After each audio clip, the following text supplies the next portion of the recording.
Good Wednesday, everyone. It is Dom time. Happy birthday to Dan. More about that later. It ties into the side question today, so you got to be there for that. Always for that chance at Captain Chucky's. Want to start, though, to debunk the idea and to link it to something. We have a montage of these people last night in Oakland trying to convince the Oakland City Council, oh man, for talk radio's sake, I'd love to be in Oakland. That is a happening place for a talk radio Could host. you imagine?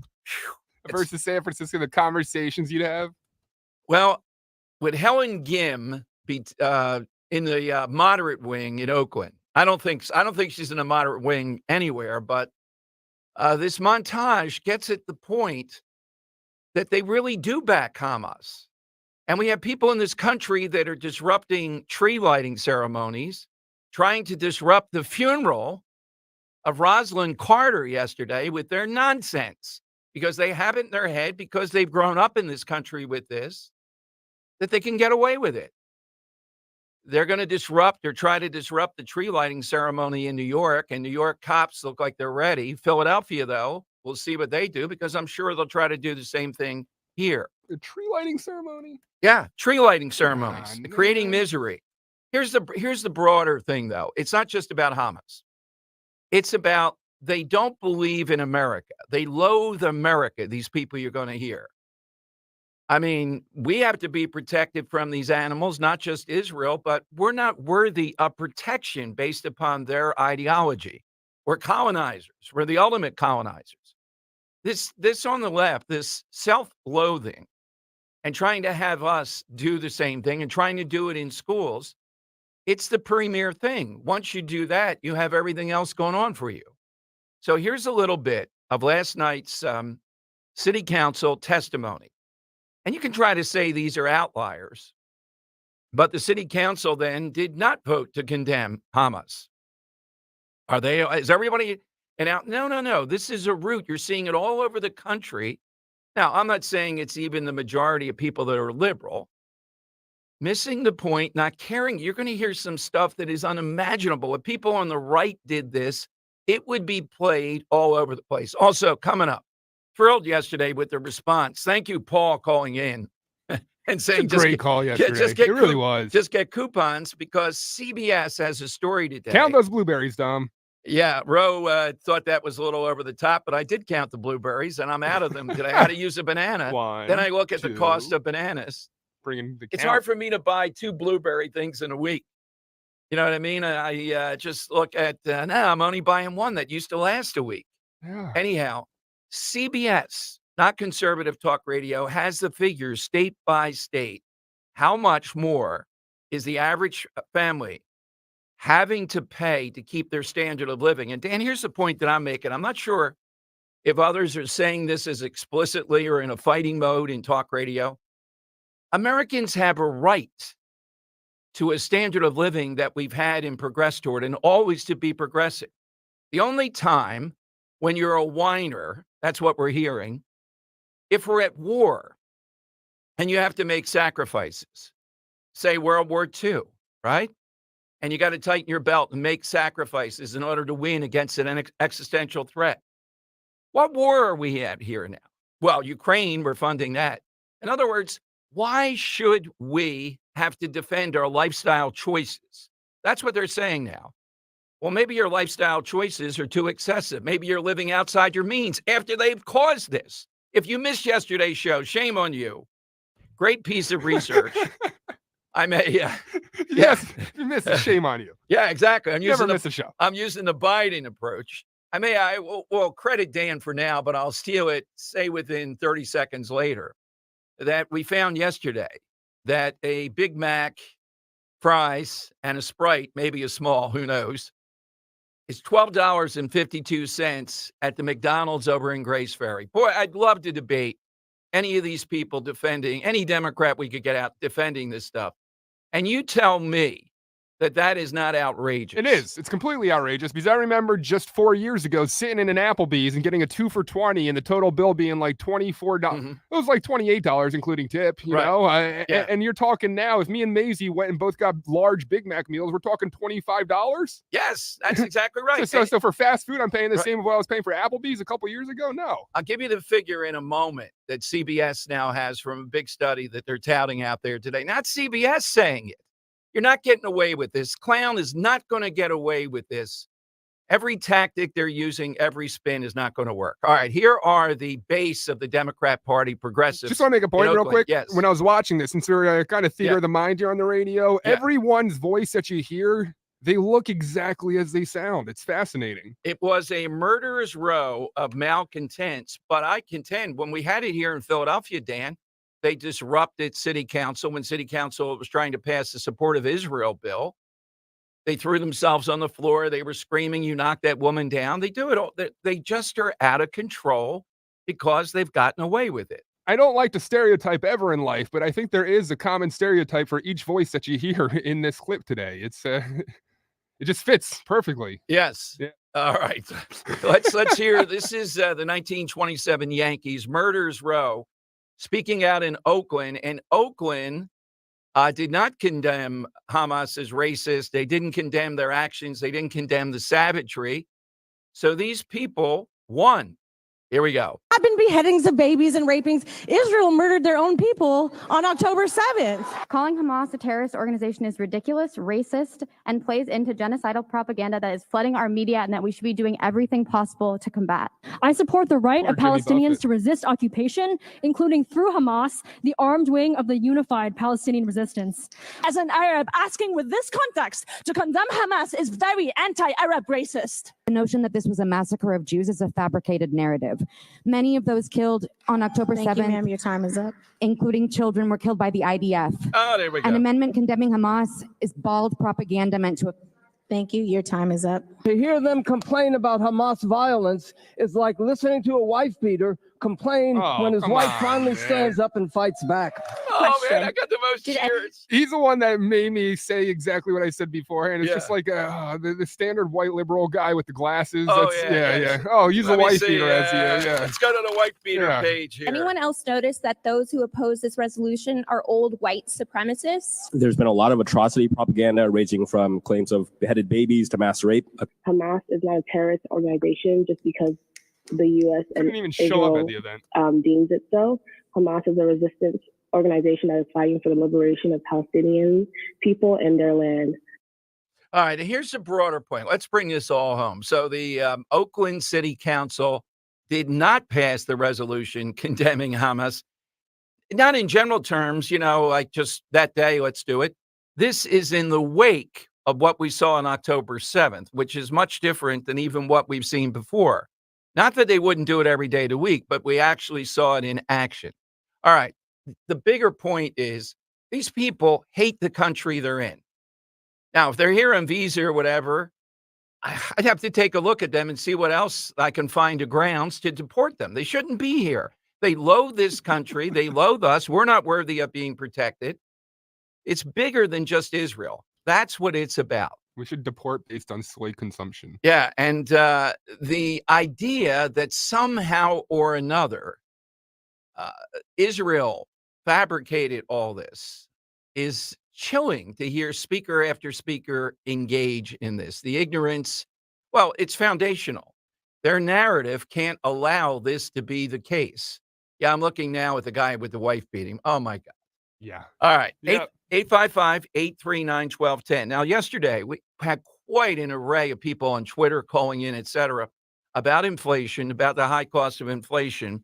CBS today says the typical American household, CBS now, must spend an additional $11,434 annually to just maintain the standard of living they enjoyed in January 2021, right before inflation soared to 40-year highs. Colorado, which isn't a swing state, but who knows now, over $14,000 a year. So here's what's being said.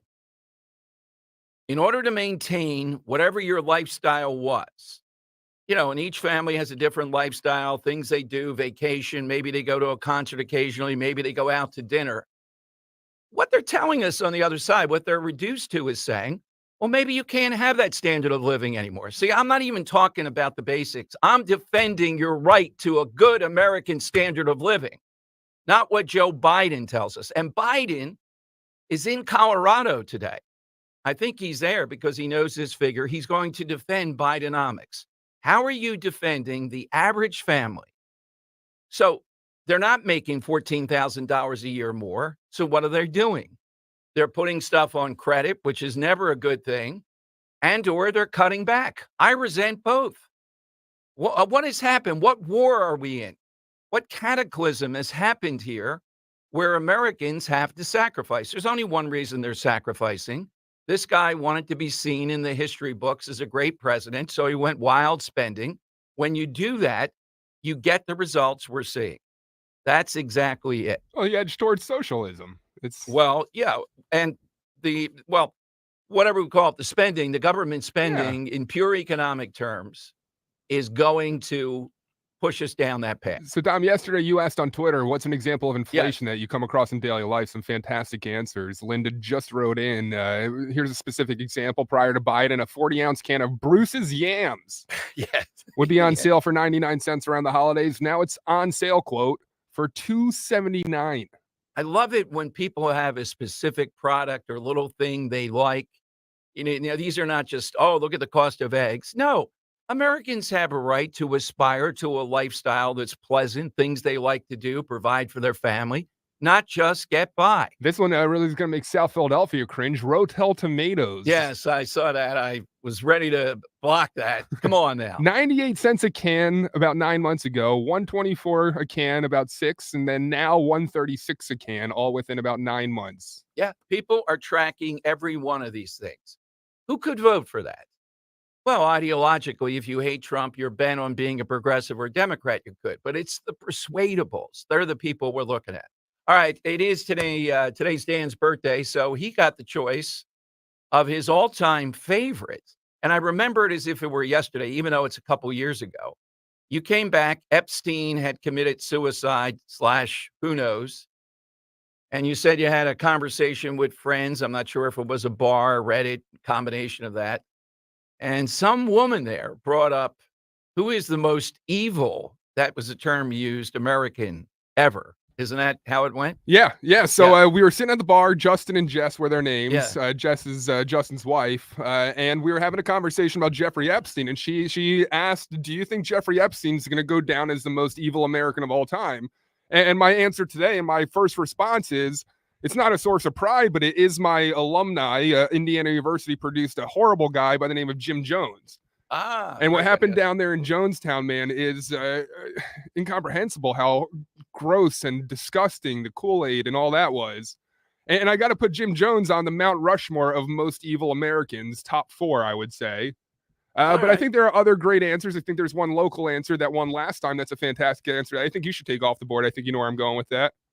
Kermit. Yeah, Gosnell. We're never going to take a Gosnell. Yeah, because it won. Yeah, but it doesn't have to be. I'm going to give you mine. I'm taking off the board to kind of make it a little bit. It doesn't have to be just brutality of mass murder. Yeah, Bernie Madoff. The number of people whose lives were upended, committed suicide, killed somebody else. All kinds of things with Madoff. It's incredible the damage that he did just with a Ponzi. I mean, maybe $1 trillion. Who knows? It was that big. Yeah. What he was able to come up with. So it could be somebody like that. Now don't call in and say Hillary Clinton. Come on.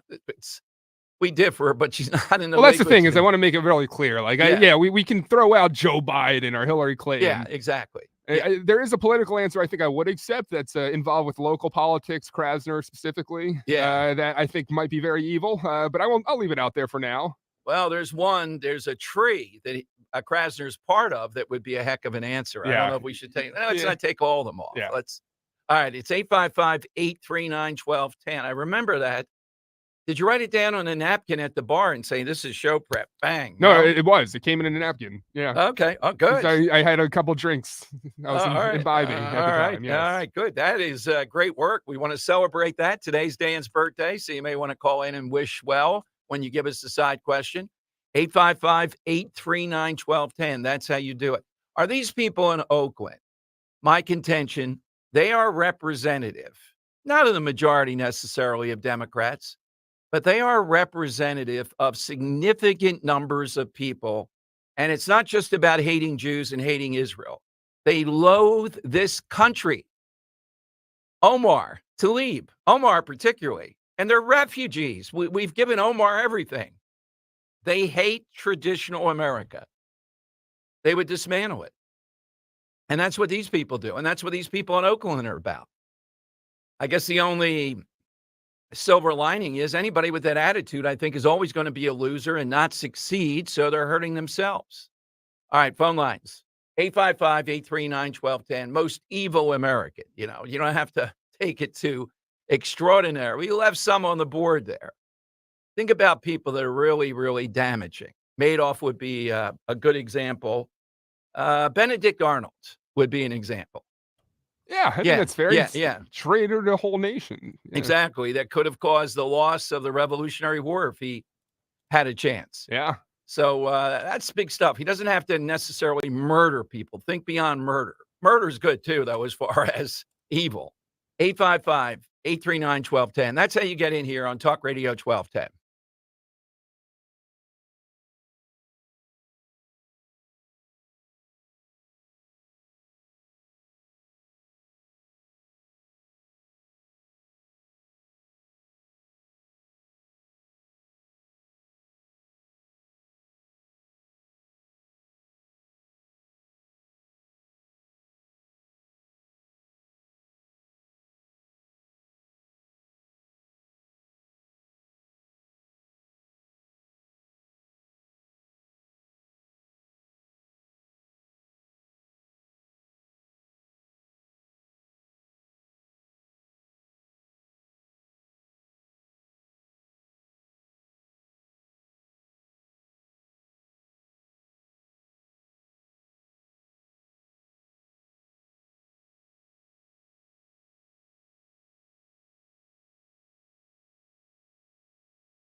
Tom Giordano's show. Welcome in, everyone. Happy birthday to Dan today. Gives us the side question. I'm coming to you on that in a minute. Yesterday, we did, I guess, an exclusive interview. I haven't seen it anywhere else, and it'll be on our education show, which I'm betting, tongue in cheek, that it'll be on this Saturday with Dana Hunter. Dana Hunter, former president of the Central Bucks School Board. Go Owls. And yes, what happened there? Listen to what she told us about a school board race. And it has two themes in here that I think are still operational for Republicans: mail-in ballots and abortion. But on the abortion thing, read something this morning that gives me hope. If Republicans do a decent job on abortion, it is not going to be the deciding factor in 2024 in the presidential election. I'll explain a little bit later. I'm still wary of this issue. It hurts, but it wouldn't be critical. That's what the argument is, and you'll see why. Listen to what Dana Hunter said, though, about a big school board race. But I think there were only like 3,000 votes, 4,000 votes, something like that. But she nailed it of where the problems are. Here's Dana Hunter. I think that we got killed with mail-ins, and I think until Republicans start to embrace it, because I don't think it's going to change anytime soon, we're going to have a tough time winning elections. A colleague or a guest we have on a lot, Beth Ann Rossica, who's very much in the corner of media bias toward any kind of school district issues, said too that abortion played a role in this because for an off-year election like this in Central Bucks or in Bucks County, as you mentioned, the turnout was outstanding. And I think that's an issue that helped to provoke some of this. And then I guess while people are there, maybe they'd be more likely to vote in the school board race. Yeah, I did hear from numerous people that abortion did play a role in our elections, which is kind of crazy when you think about it, because nobody, at least in Bucks County or on the ticket that I was on, nobody has a hand in anything related to abortion. So how it could play a role in local elections like that is a little astounding. Yeah, two big points from her. That interview will be this Saturday. I was glad that she had confidence in us. It's really tough. I think they did a tremendous job there. And the media bias, the media incompetency with that school board is second to none. They're not banning books. I mention it all the time. Lawn Boy, give me a break. Now, yesterday here in Philadelphia, and we'll flesh this out as the show goes on, a bunch of progressive Democrats, is there any other kind, got together. They're hell-bent now to pass 4 or 5 bills statewide. They don't like it that local school boards have the power. Now, they're always telling us, they want to have power in these places like Philadelphia. Don't tell Philadelphia what to do at the state level. Now, how many times have we seen that? Driving equity, right? They're all on board with that. But they don't want the local school board to say, yo, buddy, get out of the girls' bathroom. Yo, you're not going to be hitting with a hockey stick that ball and break someone's face. It's a female. Get out of here. You're not playing there. You're a male. Yeah, but I identified today with that. No, you're not. You're not doing that here. And several of them are gay. I mean, they're, out there proud of it, the whole thing. I'm not revealing anything. And one says, the sponsor of the bill, that his child is trans. And immediately they conflate the idea of, hey, we don't want people in bathrooms that don't match up with their sex. We don't want males in female sports. It doesn't usually go the other way. That this is all just hate that has to be countered here against trans students. And the media just runs with it. Come on and let's debate the specifics of this. Dan's working on one of them. We might have a chance. And it'll be reasonable. But really? You think people in Pennsylvania think it's hateful to say that a biological male can't play against females? Do you think people in Pennsylvania think it's hateful that a biological male can't be in a female locker room or bathroom? Give us a break. And let's read some of those books out loud. The sponsors are, let's read it with the media. Let's read Lawn Boy and the other one, whatever it is. The Lawn Boy, just the title gets me. Just read page after page out loud. Well, we don't want to do that. People wouldn't want to hear that. Oh, yeah, but we want 10-year-olds to be reading it. Gonna be censored the entire time. That's exactly right. Yeah. So like we can't read back the even Right. on our station. We can't read right, back exactly, exactly. Such an obvious thing. I felt bad for Dana Hunter, who I think will surface again, and I think did a great job, along with the superintendent, et cetera. People in Bucks County, though, made their mind up that the Bucks County Courier-Times, Inquirer, and WHYY and their slander, their narratives, that's what they were doing. They're just a bunch of knuckle-dragging book banners. Throw Moms for Liberty in there while you're at it. You know, I mean, it's just obnoxious, but she's right. And I don't know exactly what to do. Dan, invite him on again. Maybe that's it. The head guy at the state, Larry. Let's see if he'll come on. The head of the state. I want to go back and forth. I'm not convinced what they're doing on mail-in balloting is big enough and effective enough. Now, Saturday, we got a busy day, got a lot of stuff going on, but I think it's worth it. I'm going to go over, if I can find 1810 Venango somewhere in the wilds of Kensington to witness what Scott Presler does. Now, why is a guy like Scott Presler, who really seems to stir things up, energize mail-in balloting, same-day absentee balloting, the whole thing? He knows what to do, and he's coming there to knock on doors that have not been knocked on in 60 years on the Republican side. And I saw a piece yesterday at one of the local it wasn't Philly Mag, I think it was Billy Penn.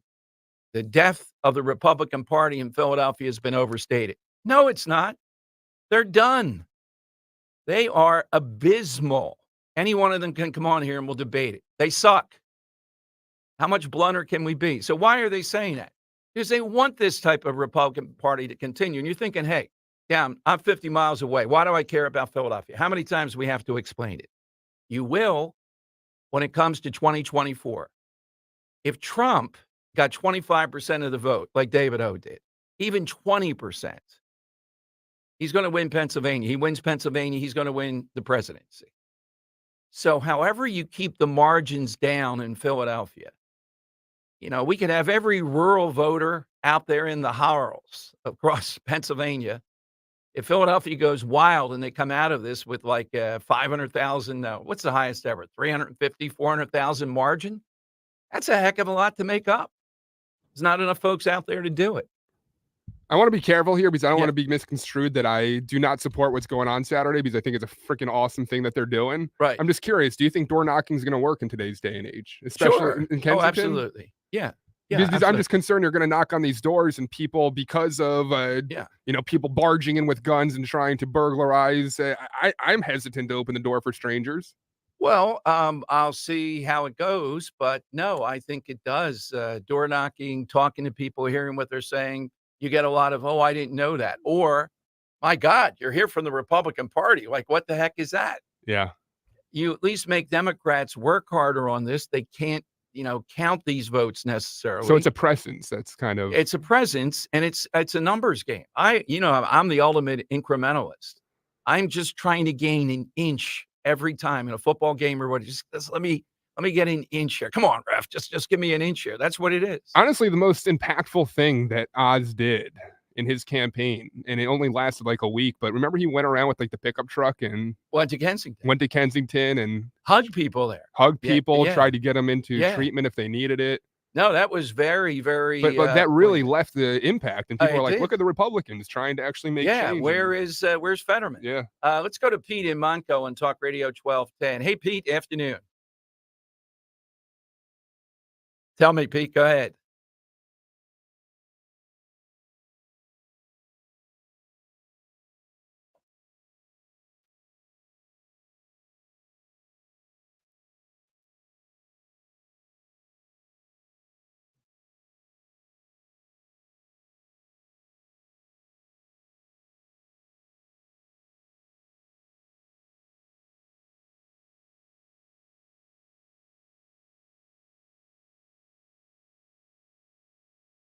Mm-hmm.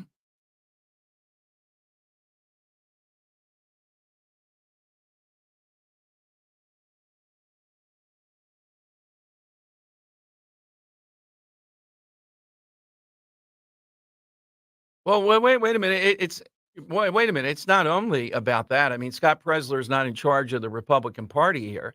It's generating excitement, interest. He's the master of the mail-in ballot too, Pete, and I'm in agreement with you. What Democrats did that should shock people on election night, the last election, that's when they knew it was a Democrat voter. When they came out, they were there with their iPad and they signed them up for a mail-in ballot right there on the spot. Took them through it, bang, right there on the spot. I'm in agreement with you. I'm not just saying we're going to knock on doors like we're back in the covered wagon days, but this is an approach that rallies people in addition to these other things. Yeah, I can't agree with you more. But my point is, in this day and age, when you got your cell phone in your lap 24/7, and you get something and you snap that thing, and you're like, this made it too easy. All I got to do is snap this. It's come. My mail-in ballot's coming in the mail. Yeah. I don't even have to leave my easy chair, and I voted. I agree with you. Thank you, Pete. Look, the last thing I'm saying all hands on deck, nuclear missiles and hand-to-hand combat. I mean, don't think I'm leaving anything out here. But the point is, this is a rallying thing. This is an icebreaker. This is saying we're going to be in every neighborhood. That's exactly what you have to do. All right, coming up, are people really making a decision on colleges? We're going to talk with a college advisor, big time, making news, saying if a college is anti-Semitic, she may be coaching and telling people if you're Jewish or even if you're against all that, you may not want to go there. That's next. A Rescue Natural Supplements unprecedented Black Friday sale is back again this year. The savings are bigger and better than ever. Right now, they're slashing prices on all supplements with discounts ranging from 50 to an incredible 80% off the total cost. Rescue has a wide array of products to address your health needs, including immunity, cholesterol support, heart health, natural energy enhancers. That's 50% off omega-3s, probiotics, and so much more. One more thing. This Rescue Black Friday sale will run the entire month of November. So shop today at res-q.com, res-q.com, or call a Rescue product consultant, 826-LIVE, 800-262-5483. Again, all Rescue supplements, 50 to 80% off during the entire month of November. So you got a couple days to act. Shop now at res-q.com.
Tom Giordano's show. All right, we saw this interview, at least I did, on Fox. I guess it was a week or so ago. I thought it was really interesting stuff. Given all the anti-Semitic hate and harassment and things of that nature at, quote, elite colleges, even my alma mater, at least in my view, LaSalle, when people are looking to go to a college, think of all the things that might come up about their level of enjoying that and getting the most out of it if they're there. Joining us to break this down is Jennifer Brozos. Jennifer is the co-founder of Private Education Advisory Service. I think she's the one I saw on Fox. Master's in Education at Columbia from Philadelphia. Always good to hear. Yeah, Philly girl. But living in Manhattan. Come on. Philadelphia's so much cheaper. Jennifer, welcome back to Philadelphia. Why are you still in Manhattan? Come on.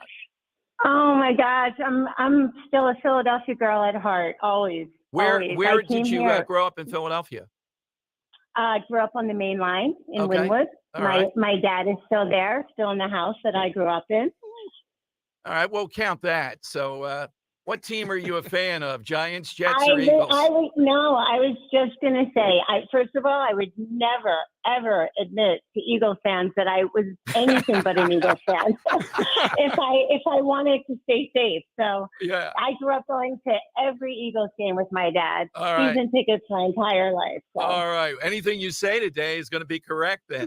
So, Jennifer, when you're looking at colleges, before we get to this one about the obvious anti-Semitism and look the other way and discomfort, maybe even physical threats that kids that you're talking to, what were some of the other factors that might rule out of college before that? Well, what else were you counseling people on? Oh, what might rule out or rule in? Let's start with the rule out. Rule out different values, different ideals. Okay. If kids want a certain size of a college, right. if they want sports, if that's important to them, they want to be closer to home, further away from home. I mean, there's so many factors. What their major is going to be. So if certain colleges don't offer certain majors, we would counsel them, of course, not to apply to those colleges. Okay. But if you're talking about ruling in college, you're really looking at schools that match your ideals, your values, who you are, that you feel good and can be successful. And in all educational institutions, that's what you want. You want a place that's the right fit, that you can feel successful, respected. Yeah. Well, so are the students, when you started to talk about this, are they Jewish exclusively, or are they people appalled by? Okay, they're not.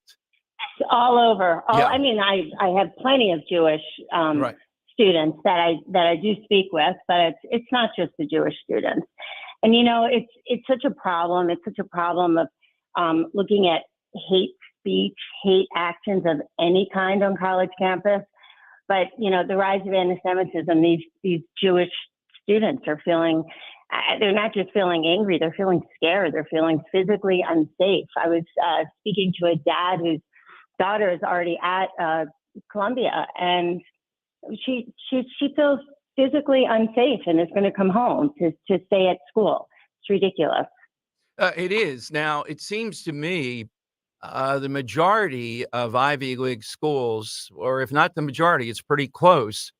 If I were counseling, but you're the expert, I would say, yeah, they're over the line here. It's pretty obvious. Harvard, Columbia, Penn.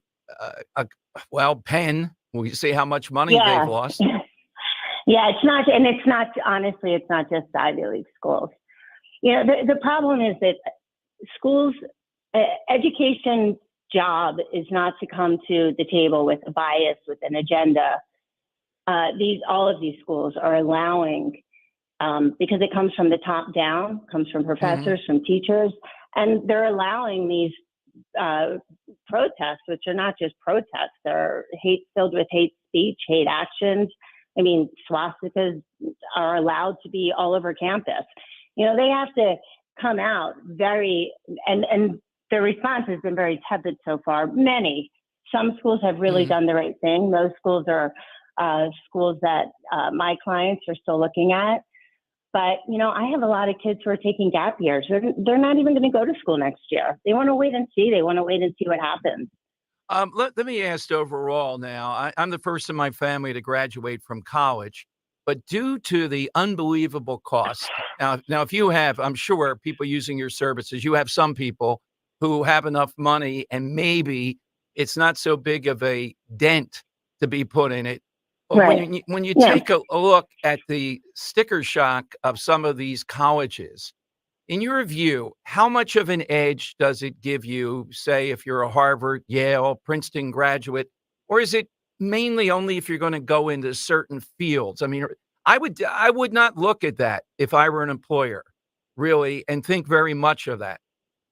Wait, think very much. I'm so sorry. That you're an Ivy League graduate. I'm not Okay. necessarily on. You know, I'm not saying, wow, okay, you got the stamp here with this. I'm distrustful of that. Yeah, so that's something I speak about a lot. It's these putting an elite sticker on if you graduated from certain schools. I think the most important thing for any student is not to be looking at that. It's to be looking at, you know, what is the right fit, where they're going to be successful, where they feel good. So I agree with you in that instance. Unfortunately, there are some professions that really do hire from, you know, different schools, and they do look at where you went to school. Also, if you're applying to law school, particularly, or business school.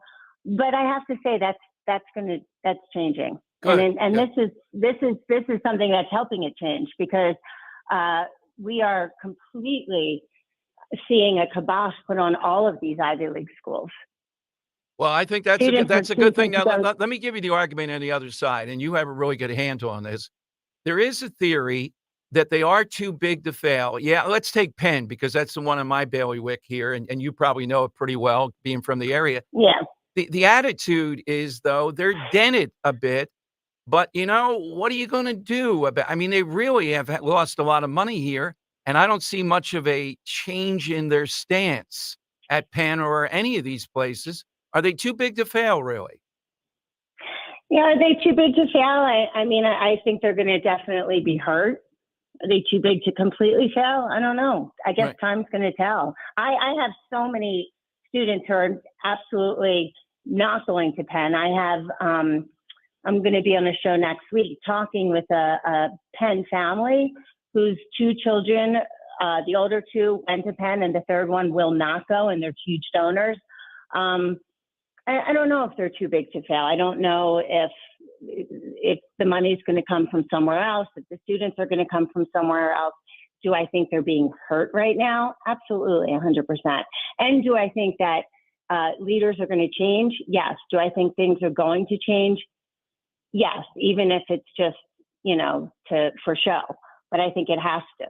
I think it has to change. I think some schools actually have come out with stronger statements. It's too little, too late, but they have. They unfortunately showed their true colors, and that is what is sticking with a lot of people. Hey, you know, time heals everything. Yeah. Well, that gives me hope. I mean, I was asking it rhetorically. I think it has dented Penn too. I guess one parting question for you. What's your best piece of advice? I wanted to know, do you get into counseling, trying to maybe dissuade a little bit, deflect? Are kids still going into art history and stuff where they're not directly going to be able to get a job, particularly given inflation and everything else? Yeah. They are. They are. No, they are. I mean, kids are, you know, an undergrad degree. Kids are, they 100% are.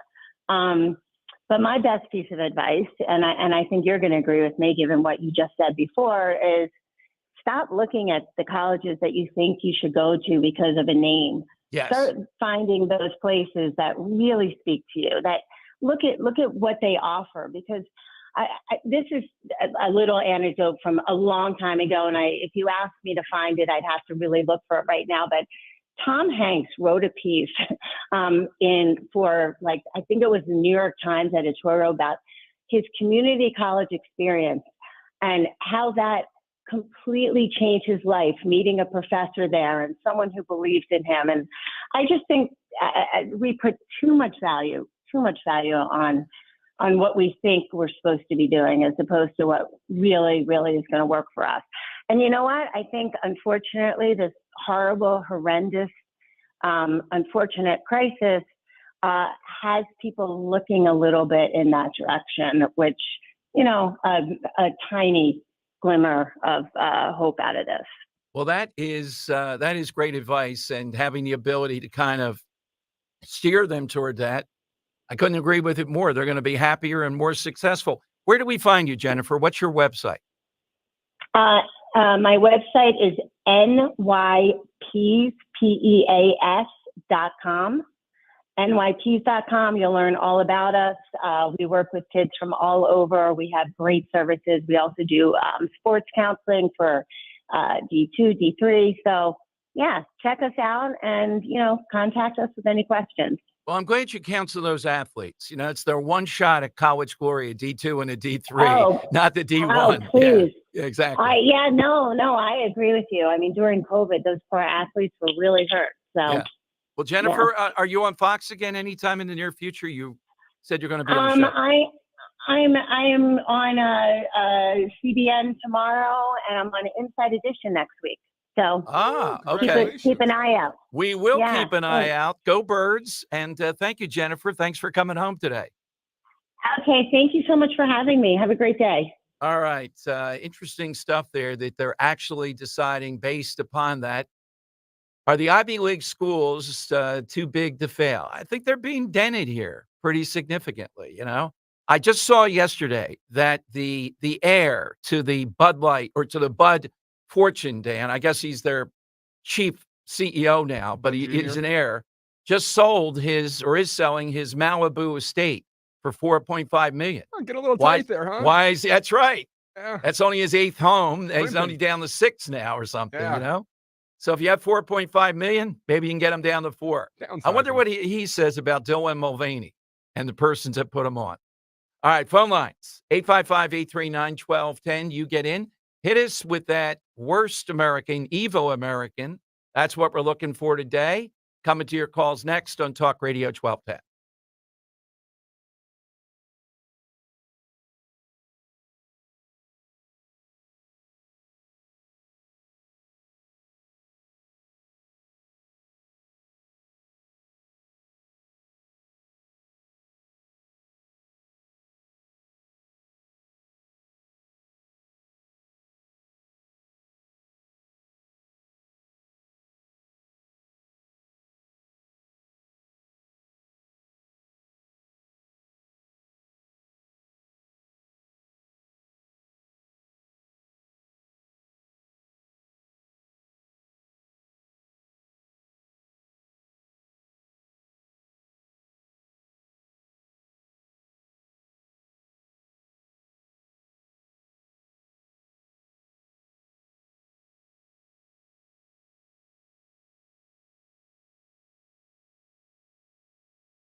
Is Mark Cuban running for president? He's selling off. He's going to drop off Shark Tank. 16, I don't know how many years he was on, 14 out of 6, something like that. He's selling the majority share in the Dallas Mavericks. And is he really going to do it? I pray that he is. Can you imagine asking him some geopolitical question? Or what about inflation, Mark? What's that all about? Have you noticed that? All right, side question today with Dom. Hit us with that evil person, or at least significantly bad. American is what we're looking for. Let's go to Matt. I think this is a very good one. Matt, welcome to Talk Radio 1210. Matt, hi. Good afternoon, Dom. Love your show. Thank you, Matt. Allow me to just frame this quickly. After World War II, we're in a life and death struggle with the Soviet Union, and we have the Rosenbergs giving the Soviets nuclear secrets. Yes. Now, of course, given the age and all, you have people saying, oh, they were just wrong. That was biased and all. No, they did it. And they gave the Soviets an opportunity to catch up much more quickly than they would have. Yeah, it's not just traitorous behavior when it's nuclear arms. That is pretty evil. Good one. Thank you very much, Matt. Thanks. Yeah, the Rosenbergs. What was it? Well, I think it was 56. They got the death penalty. Today, God knows what would have happened. Maybe a parade in Oakland. They were wronged. Hey, where's the Americans sit in your top 5? Is it falling out? The Americans? Yeah. Top 5 as? Top 5 in TV shows. It was number 1 for a while when it was on. Oh, I still love it. Yeah? Yeah. I mean, just order Breaking Bad, Better Call Saul. What's the other one that you really liked recently on Netflix? You know the one I'm talking about with, I'll get it here in a second. Ozark. Yeah. So out of those 4, where does the Americans now sit? It's still probably 4th. I mean, it's great, but those others are just impossible. I don't know. They're so. Breaking Bad is still it. When the guy said, you do something wrong, looks like you move forward a little bit. Best example, they robbed the train miraculously of methamphetamine. It was an unbelievable operation. Such a good and they end up having to kill a 10 or 11-year-old kid. So there was a while there that you said Better Call Saul might surpass Breaking Bad, though. You don't think that's... I love Better Call Saul. It captured just the development of a guy who was a good guy towards negatives. But Breaking Bad. Sorry to take you on such a left turn there. That's okay. Just, the Americans is very similar to the Rosenberg story, like a sleeper cell agents of Soviets living in the country. Yeah, exactly. Yeah. But they don't have Russell, the woman. Carrie Russell. God, Carrie Russell. Great actress, is just unbelievable. Diplomat, I highly recommend. It should be coming back soon. They only did 7 episodes. All right, so that's the side question today. Grover Norquist is coming up, the no tax guy, because if you can imagine, he's a top advisor to this Argentinian guy who is in America. I want to see if I can get him on the show. He's the guy that's taken over Argentina, and the guy's got a big battle going on with Pope Francis. He is an uber capitalist, and apparently Grover Norquist is going to go there for his inauguration, etc. You know about the guy in Holland, Geert Wilders. We're seeing this around the world. And I have a story today of young voters, Joe Biden and Trump, and how well Trump is doing. So Biden sends out an email, I think it was to 800,000 people under the age of 30 or so, reminding them all that money he got in student loan debt knocked off for them. So are they going to abandon Biden? If he does not, give me the numbers of what he got the last time against Trump. If he doesn't match those, this is not going to be hard for a Trump win. Anything can happen. They can go third party, which is okay as long as they don't vote for Biden. All right, phone lines are 855-839-1210. Get in here on Talk Radio 1210.